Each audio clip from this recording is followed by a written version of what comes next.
I never intended to see her like that, yet the instant it happened, something deep inside me shifted irrevocably, as if the world had subtly rewired itself in a way I couldn't undo.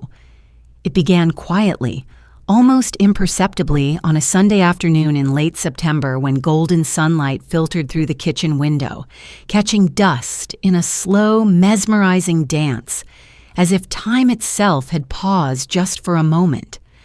I sat at the counter sipping coffee that never really pleased me, while Mrs. Lane moved around the room in a loose sweater and soft jeans, bare feet skimming the floor, humming a tune that was half thought, half melody. I had known her since I was 14, the steadfast presence of Alex's mom, always witty, never overly strict, the one who remembered birthdays, packed snacks, and made sure you never left her house hungry. Back then, she was just someone else's parent, a figure in the backdrop of my life who drove us to practice and served grilled cheese sandwiches that could soothe any heartbreak. Now, at 24, I wasn't that kid anymore. Life had knocked me sideways. A job lost, pride wounded, and a town that felt familiar but alien at the same time. Alex was overseas for work, and Emily, ever generous, offered me their guest room for a few weeks, a temporary sanctuary as I tried to collect the fragments of myself. That's how it began, innocently enough, though nothing about what followed would stay innocent for long.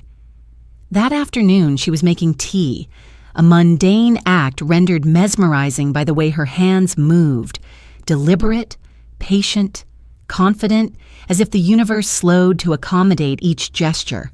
There was a stillness about her that made everything else in the kitchen blur, a quiet gravity that pulled me in more than I cared to admit. I found myself returning to the kitchen not for coffee or comfort, but simply for her presence. She noticed me once. A fleeting glance over her shoulder that barely registered as acknowledgement, yet it struck me like lightning. "What are you thinking about so hard over there?" she asked, her voice soft but probing, a question that demanded honesty even as I tried to shrug it away. "Just stuff," I muttered, watching her eyes, sharp and discerning, betray a knowing I could not escape. Her mouth curved with amusement, but her gaze remained steady, reading me like an open book. Then she said the words that would linger in my mind for weeks. "If you're going to look at me like that, you might as well go ahead." The simplicity of it, the subtle permission, shattered the carefully maintained boundaries I thought existed.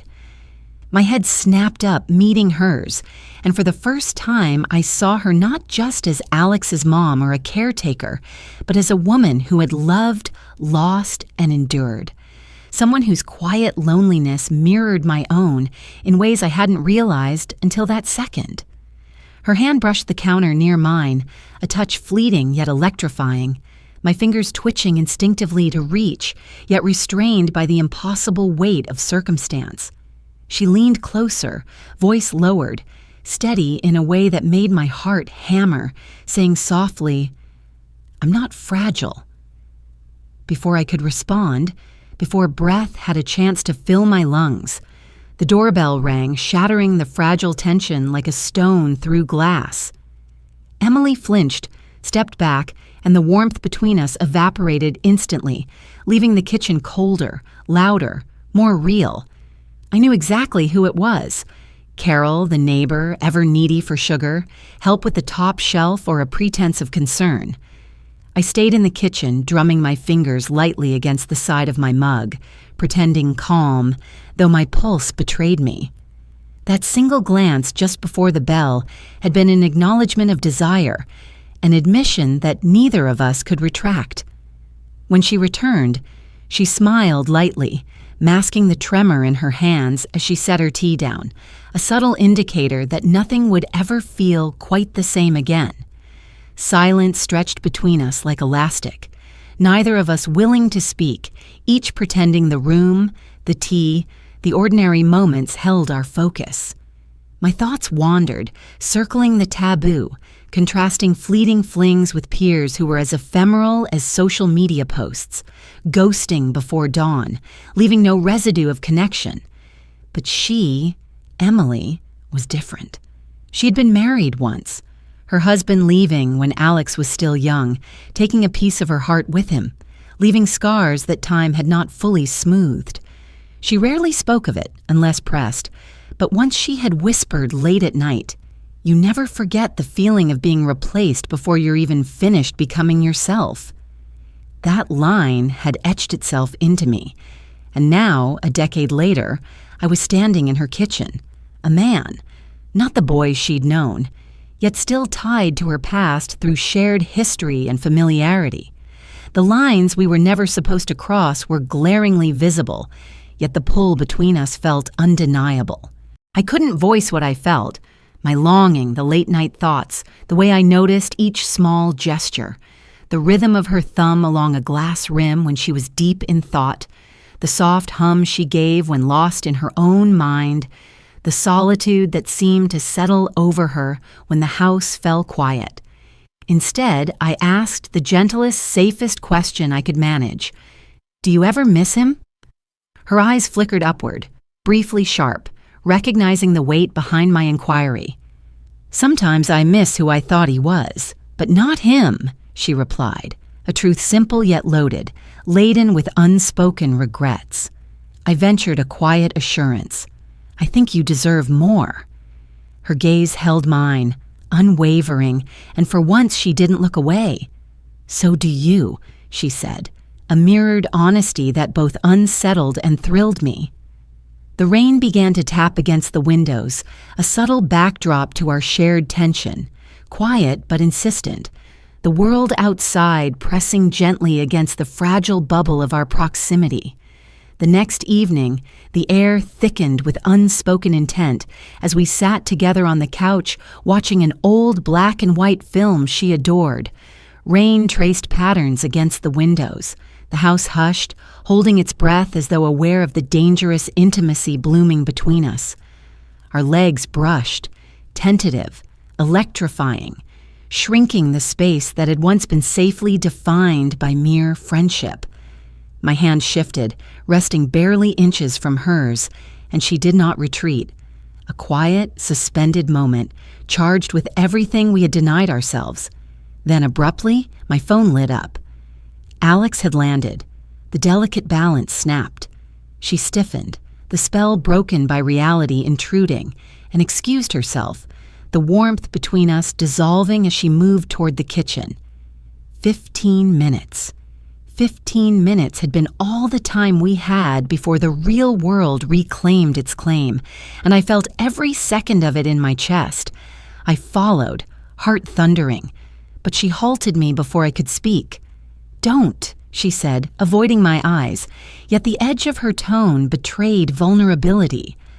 I tried to protest, muttering something cautious, but she turned sharply, eyes fierce, voice cracking just slightly at the edges. "That's the problem. You don't say stupid things, you say true things. Things I'm not supposed to hear." The weight of her confession, the acknowledgement of desire of years lived and silences endured, pressed down on me with a gravity that left me breathless. We did not act. We did not cross the line. Yet the tension hummed in the air, tangible and undeniable, a line drawn not by choice, but by circumstance. We stood there, inches apart, the hum of the fridge, the rhythm of the rain, my pulse hammering like a drumbeat in the stillness. She lifted a hand, brushing my jaw with fingertips that trembled faintly, a touch that spoke louder than words ever could. And then headlights illuminated the window, the harsh intrusion of reality, and I froze. Emily stepped back, smoothing her sweater, wiping at her eyes, and whispered a fragile, almost imperceptible plea for me to retreat to my room. Alex's voice called from down the hall, innocent and light, unaware of the earthquake shaking the household. I obeyed, heart in pieces, knowing the dynamic had shifted irrevocably in those suspended moments of quiet truth and restrained longing. The next morning arrived like a slow, heavy weight pressing against the house, each sound magnified, each step across the hallway echoing louder than usual. I awoke to a sharp, clipped exchange that immediately tethered me to reality. Not anger exactly, but the tension of confrontation, the way it twists the air and makes every inhale feel precarious.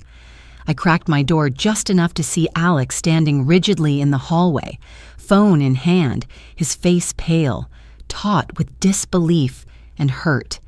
Emily's arms were crossed tightly across her chest, the angle of her body defensive, protective, yet somehow fragile, a paradox I could feel even from a distance. His voice, normally light with familiarity, carried a sharp edge as he accused her of secrecy, of betrayal, of manipulating trust. "I found the messages," he said, the simple statement falling like stones in a quiet pond, sending ripples that spread throughout every corner of the house. He didn't shout, but each syllable was weighted, precise, deliberate. I retreated into the shadows of my room, heart hammering in a rhythm too fast for calm thought, knowing that the collision of our concealed reality with his awareness was inevitable and devastating. I watched him, the hurt sharpening into disbelief and the subtle, bitter realization that the life he had known, the simple truth of family and friendship, had been fractured in ways he hadn't anticipated. Emily's voice, low, brittle, tried to fill the space, to apologize without confessing fully, yet the silence she couldn't fill spoke louder than words. Alex's gaze, alternating between fury and heartbreak, landed on me next, a weapon in its precision, cutting through the defenses I had built around my conscience. "You," he said simply, the weight of the accusation enough to make me flinch. There was no anger in the tone now, just a raw, unyielding disappointment that left no room for argument. Every instinct in me screamed to defend, to explain, to justify the chaos. But I knew words would falter, that the reality of the situation was far heavier than any explanation could bear. His laughter, bitter and hollow, ricocheted off the walls, a cruel echo that reminded me that what had begun as a quiet, intimate connection had now exploded into irreparable consequence. Emily's hands trembled at her sides, the subtle betrayals of body language betraying emotions her words could not convey. I realized then, in that suspended, almost cinematic moment, that what we had done, or almost done, had irrevocably altered the foundation of everything we knew. He didn't wait for answers, didn't linger for forgiveness. His movements were sharp, precise, an assertion of independence and boundary. He was leaving, determined to escape a house that had become both familiar and toxic in its reconfiguration of trust. The slam of his door was more than sound. It was punctuation, a definitive end to the illusion that anything could return to the way it was. Emily remained in the hallway, staring into the void left by her son's absence, the silence stretching around her like a physical presence. I stepped toward her cautiously, sensing the fragility in her stance, the weight of regret pressing down on every movement. Her face was a mosaic of grief and guilt, each line and tear a testament to the love, restraint, and consequence intertwined in the weeks prior. "I never wanted this," she whispered, voice almost breaking under the sheer intensity of feeling. "I never wanted to lose him, and I never wanted to come between you." Her admission hit me with a force that felt both intimate and cruelly isolating, the paradox of human desire made manifest in her soft, trembling words. 3 days passed in a silence that felt both oppressive and fragile, a stretched-out limbo where the house itself seemed to mourn the absence of equilibrium. Alex left without a word, leaving his room stripped bare, a key left on the counter like a silent punctuation of departure. Emily barely emerged from her bedroom, her footsteps tentative, her presence ghost-like, as if the very act of inhabiting the house had become a burden too heavy to bear. I observed from a distance, hesitant to intrude, yet drawn to the traces of her presence, the kettle that whistled unanswered, the faint rustle of drawers, the sighs that seemed to seep from the walls themselves. Time became an elastic, stretching in a way that made waiting a torment and observing a kind of penance. On the fourth night, I finally found the courage to approach, standing outside her door, knuckles hovering over the wood in quiet hesitation. When she invited me in, her voice was soft, brittle, a fragile thread connecting us across the distance of fear and regret. She sat at the edge of the bed, sweater sleeves drawn over her hands, eyes swollen and rimmed with red, a portrait of someone caught between grief and reluctant acknowledgement of desire. I settled across from her, careful to respect the invisible boundaries that had grown between us. "I never wanted to hurt him," I began, voice quiet, almost a whisper, a confession both private and shared. "I know," she replied, paper thin yet steady in acknowledgement. The conversation unfolded slowly, deliberately, each phrase carrying weight, a careful negotiation of truth, regret, and lingering emotion.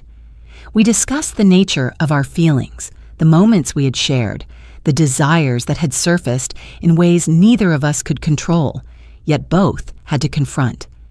She admitted fear, a deep-seated terror of the consequences, yet also a recognition that our connection had offered something rare: vitality, acknowledgement, and an intimacy that had rekindled parts of herself she thought lost. The tension between honesty and guilt framed our words, every pause, every glance, a testament to the complexity of human connection, of love that does not conform to prescribed boundaries or societal expectation.